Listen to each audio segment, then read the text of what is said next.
नमस्कार, मैं हूँ वीना और आप देख रहे हैं राष्ट्रीय जगत विजन न्यूज। बीते दिनों संसद परिसर में एक प्रदर्शन के दौरान राहुल गांधी ने केंद्रीय मंत्री रवनीत सिंह बिट्टू को गद्दार कहकर बुला दिया। अब इस पर राजनीति गरमा गई है।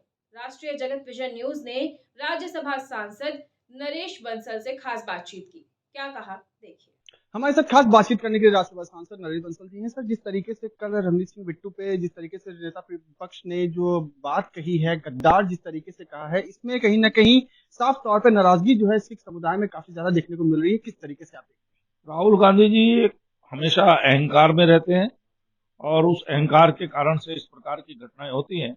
उन्होंने जिस प्रकार से सब सिख समुदाय का अपमान किया है, उससे नाराजगी होना स्वाभाविक है।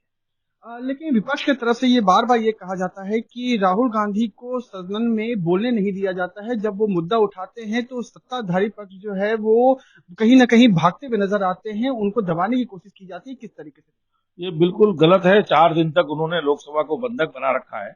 उनको बराबर बोलने का मौका दिया जा रहा है, पर उनकी सुई उसी रिकॉर्ड पर अटकी है जो नियमों के अनुसार उसको बोल नहीं सकते।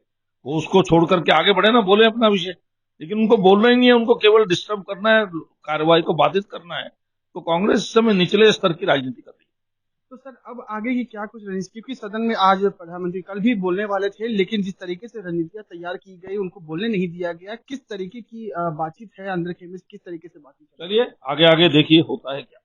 तो ये थे हमारे साथ में नरेश बंसल, जिन्होंने हर एक सवालों का बेबाकी से जवाब दिया। देखने वाली बात होगी कि सत्ता पक्ष का इसको लेकर क्या कुछ रिएक्शन आने वाला। वीडियो जर्नलिस्ट राहुल के साथ अभिषेक आनंद, राष्ट्रीय जनक विजन न्यूज, दिल्ली। और फिलहाल खबरों में इतना ही। अपडेटेड रहने के लिए हमारे चैनल को सब्सक्राइब कर लीजिए। नई खबरों के नोटिफिकेशन के लिए बेल आइकन जरूर दबाइए। नमस्कार।